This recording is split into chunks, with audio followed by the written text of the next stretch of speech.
को समाप्त किया। एक एक करके उसे इस पहचान से वंचित किया गया और रामपुर को चंद चेहरों के, अवसरवादी चेहरों के घरौदे में घिर करके अपने आप में तड़पता हुआ दिखाई दे रहा था। आपने पिछले 8.5 वर्ष के अंदर प्रधानमंत्री मोदी जी के नेतृत्व में केंद्र की सरकार को कार्य करते हुए देखा है और विगत 5.5 वर्ष के दौरान उत्तर प्रदेश में भी भारतीय जनता पार्टी की सरकार को कार्य करते हुए देखा है। कोई व्यक्ति नहीं कह सकता है कि शासन की योजना का लाभ चेहरा देख करके दिया है। हमने तो 2014 में ही प्रधानमंत्री मोदी जी ने घोषणा कर दी थी सबका साथ सबका विकास का। भाइयों बहनों, इससे बड़ा उदाहरण और क्या हो सकता है। कोरोना कालखंड में आपने देखा होगा, कोरोना कालखंड इस सदी की सबसे बड़ी महामारी कोरोना थी। दुनिया के अंदर लाखों लोग मर रहे थे। भारत के अंदर प्रधानमंत्री मोदी जी के नेतृत्व में पूरा देश उनके नेतृत्व में जिस मजबूती के साथ लड़ाई लड़ रहा था, इसलिए कोविड का मॉडल देने में सफल रहे। फ्री में टेस्ट करवाया गया, वो किसी भी जाति, किसी भी मत, किसी भी मजहब और किसी भी क्षेत्र का रहा हो, फ्री में टेस्ट की सुविधा उपलब्ध करवाई गई, फ्री में उपचार की व्यवस्था कराई गई और फ्री में वैक्सीन भी।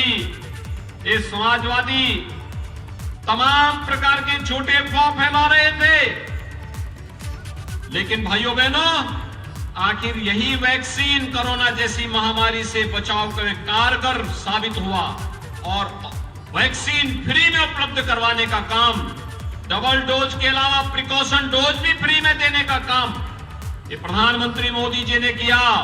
और उत्तर प्रदेश में डबल इंजन की सरकार थी तो बिना चेहरा देखे डबल डोज राशन का देने का काम भी भारतीय जनता पार्टी की सरकार ने हर गरीब को किया। कोई ये नहीं कह सकता कि योजनाओं में कोई भेदभाव किया हो। 45 लाख गरीबों को हम लोगों ने अब तक प्रधानमंत्री आवास उपलब्ध करवाया है। 2 करोड़ 61 लाख गरीबों को ग्रामीण क्षेत्र में, 10 लाख गरीबों को शहरी क्षेत्र में एक शौचालय उपलब्ध करवाने का कार्य किया है। 15 करोड़ गरीबों को राशन की सुविधा उपलब्ध करवा रहे हैं। 1 करोड़ वृद्धजनों को, निराश्रित महिलाओं को और दिव्यांग जनों को 12,000 रुपए महीने की पेंशन की सुविधा, 12,000 रुपए सालाना पेंशन की सुविधा उपलब्ध करवा रहे हैं। 2 करोड़ 44 लाख किसानों को प्रधानमंत्री किसान सम्मान निधि का लाभ दिया जा रहा है।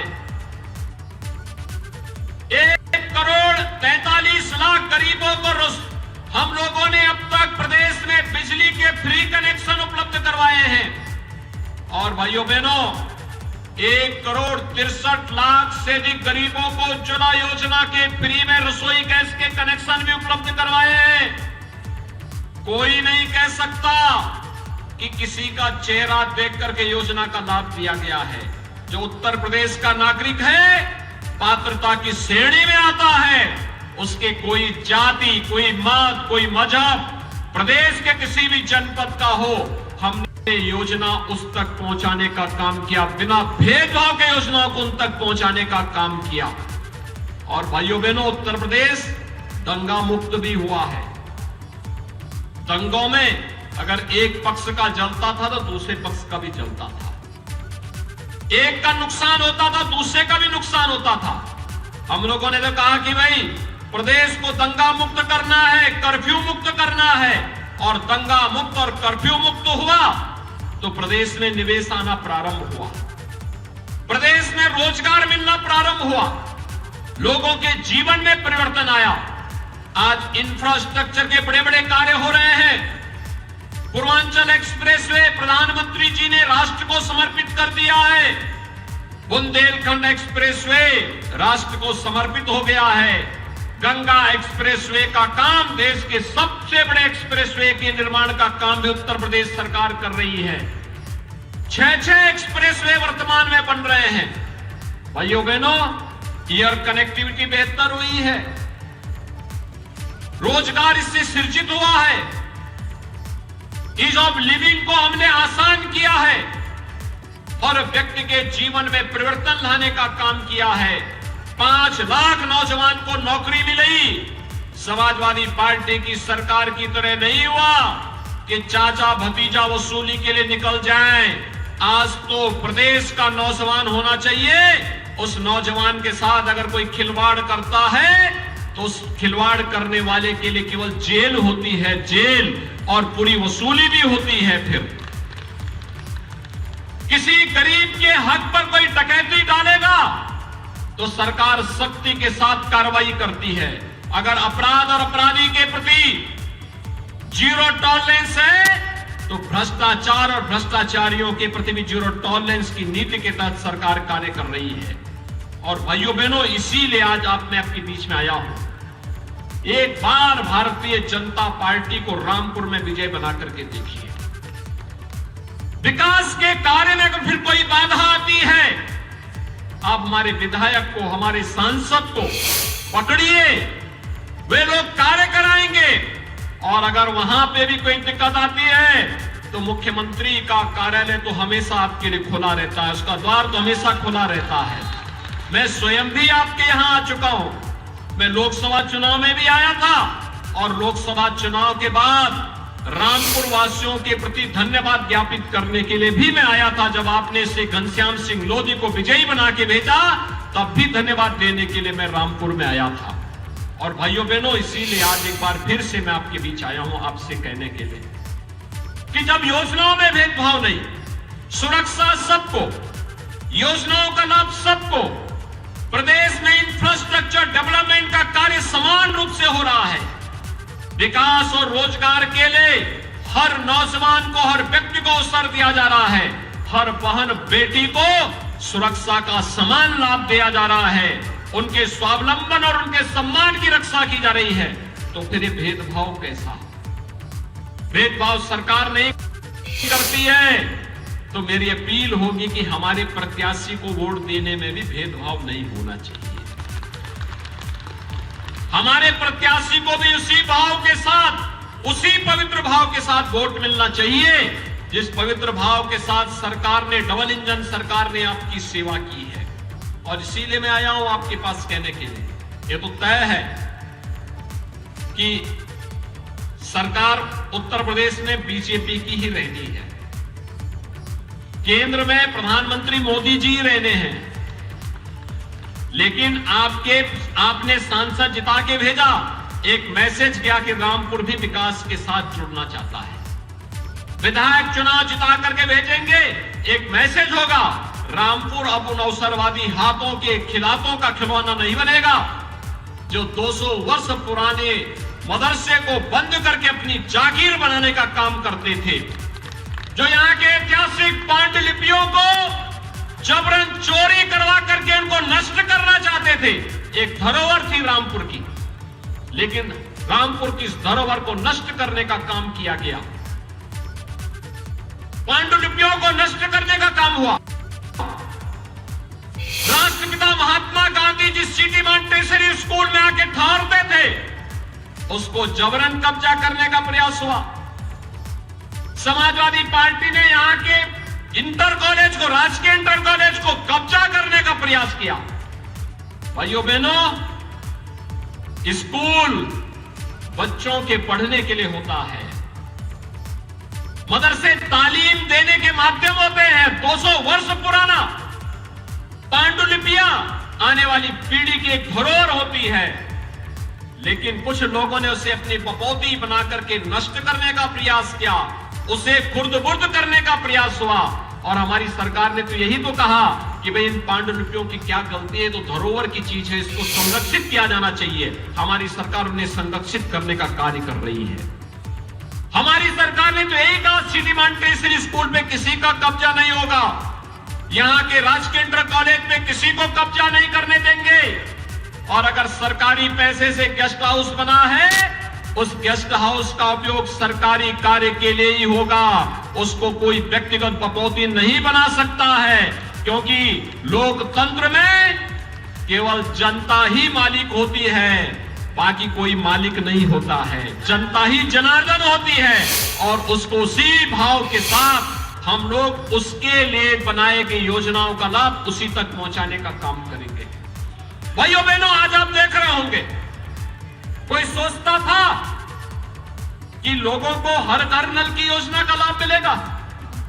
कोई सोचता था कि एक एक व्यक्ति को, गरीब को आवास की सुविधा का लाभ मिलेगा? आज वे सभी सुविधाएं उपलब्ध करवाई जा रही हैं, बिना भेदभाव के उपलब्ध करवाई जा रही हैं। और इसीलिए आज मैं आपके पास आया हूं, आपसे आह्वान करने के लिए। श्री आकाश सक्सेना एक जुझारू कार्यकर्ता।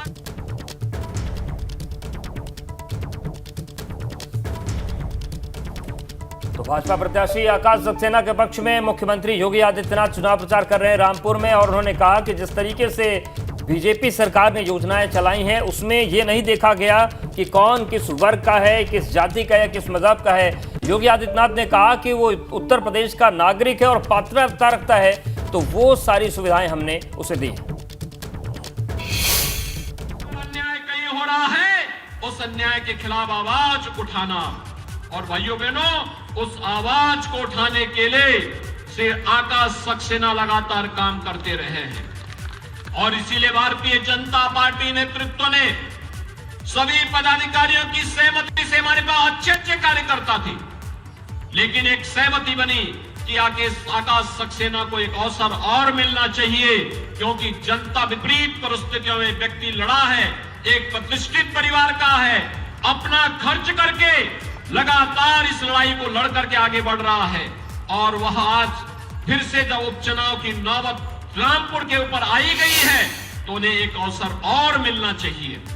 भाइयों बहनों, मुझे आज आप सबके सामने बताने में कोई संकोच नहीं कि जो समाजवादी पार्टी के एक नेता लगातार आपके बीच में आकर के कह रहे हैं कि उनके साथ अन्याय हुआ है, मुझे लगता है इससे ज्यादा गुमराह करने वाला दूसरा वक्तव्य हो ही नहीं सकता। व्यक्ति के कारनामे उसको उसके कार्यों की सजा देती है। जिसने जो किया होगा वह फल भी भोगेगा। मामले न्यायालय में है, मेरिट के आधार पर न्यायालय निर्णय ले रही है, तो उसमें सरकार और पार्टी को दोषारोपण करने का कोई मतलब नहीं होता है। और मुझे तो कहूंगा मैं उनसे कि वे अपना स्वास्थ्य का ख्याल रखें। अनावश्यक रूप से क्यों बेकार जनता के सामने आकर के जनता को क्यों अनावश्यक रूप से, अगर ये संवेदनशीलता सरकार में मंत्री रहते हुए उन्होंने दिखाई होती, यहां के ईमानदारी से विकास में रुचि ली होती, यहां के प्रतिष्ठानों पर कब्जा करवाने की बजाय यहां के प्रतिष्ठानों के संरक्षण करने का दायित्व अपने ऊपर लेकर के बिना भेदभाव के हर नागरिक के सुख दुख में सहभागी बनकर के आगे बढ़ाए होते और अपनी जवान को भी नियंत्रित किए होते, तो मुझे लगता है कि बदजवानी व्यक्ति के लिए हमेशा दुर्गति का काम करती है। और मुझे लगता है कि यह आज भी हम उनसे यही कहेंगे। किस किस प्रकार के वक्तव्य निकाले जाते हैं, कभी बहन बेटियों के लिए, कभी संवैधानिक संस्थाओं के लिए, कभी प्रशासन के लिए। और ये तो समाजवादी पार्टी की हमेशा से नियत रही है, जब वो चुनाव हारती है तो पहले इलेक्शन कमीशन को दोषी ठहराती है, फिर वह ईवीएम को दोषी ठहराती है, फिर प्रशासन को दोषी ठहराती है और फिर पुलिस कर्मियों को दोषी ठहराती है, लेकिन अपने कारनामों को कभी वे लोग दोषी नहीं ठहराते हैं।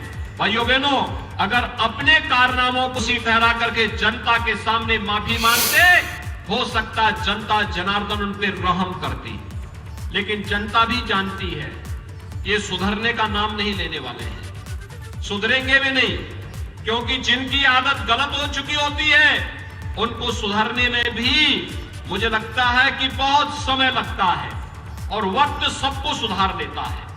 और इसलिए भाइयों बहनों, मैं आज आप सबका अपील करने के लिए आया हूं कि आकाश सक्सेना आपके बीच में रह करके कार्य करेंगे। आकाश सक्सेना भारतीय जनता पार्टी के हमारे जनप्रतिनिधि और पदाधिकारियों के साथ मिलकर के यहां के व्यापारियों, यहां के उद्यमियों, यहां के हस्तशिल्पियों, यहां के कारीगरों, इन सब के साथ मिलकर के रामपुर को उसकी पुरातन पहचान दिलाने का काम करेंगे, विकास की प्रक्रिया को आगे बढ़ाने का काम करेंगे और विकास ही परिवर्तन का कारक बनेगा। विकास ही हम सबके जीवन को स्वावलंबन की ओर अग्रसर बढ़ाएगा। विकास ही रोजगार का सृजन करेगा, हमारे इन नौजवानों के हाथों को कार्य देने का कार्य करेगा। और उसी प्रक्रिया के साथ जोड़ने के लिए आज मैं आपका आह्वान करने के लिए आया हूं।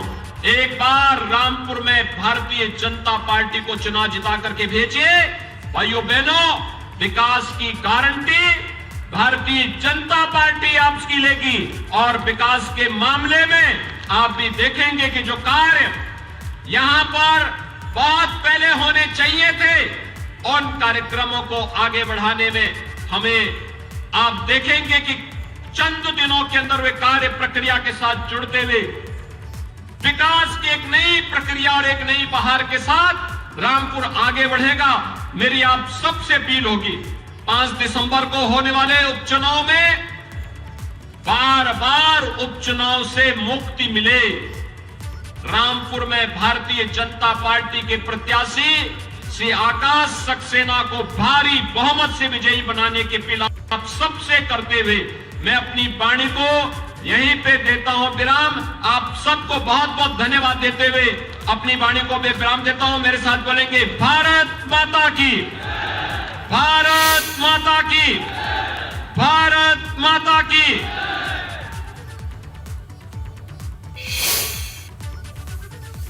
मुख्यमंत्री ने अपना संबोधन समाप्त कर लिया है और पुरजोर अपील की उन्होंने आकाश सक्सेना जो कि बीजेपी के प्रत्याशी हैं रामपुर में, उनके समर्थन में वोट करने के लिए। और कारण उन्होंने जो बताए वो एक बार ज़रूर हम आपको बताना चाहेंगे। उन्होंने कहा कि जब शासन अपनी योजनाओं में भेदभाव नहीं कर रहा, पूरी पवित्रता से योजनाएं सब तक पहुंचाई जा रही हैं, योजनाओं के लाभ सबको दिए जा रहे हैं, तो मेरी आपसे अपील है कि आपको भी वोट देने में भेदभाव नहीं करना चाहिए। और फिर उन्होंने आजम खां का नाम लिए बगैर आजम खां का घेराव किया, बदजुबानी की चर्चा की और कहा कि हम आज भी उनसे अपील करते हैं कि अपने स्वास्थ्य का ध्यान रखें। अगर उन्होंने विकास के काम किए होते, अगर उन्होंने बगैर भेदभाव के विकास किया होता रामपुर में, तो आज ये स्थिति नहीं होती। ये मुख्यमंत्री की बड़ी बात है रामपुर में।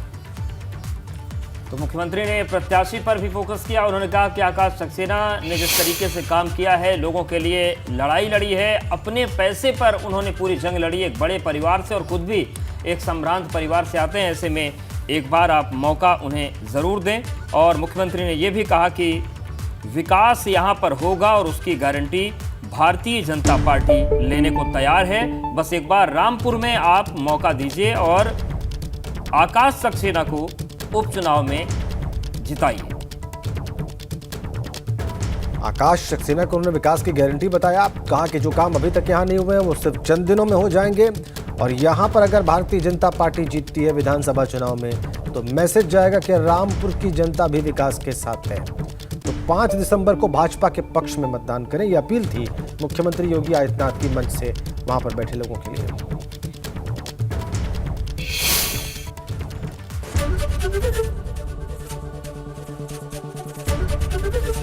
एबीपी गंगा, खबर आपकी, जुबान आपकी।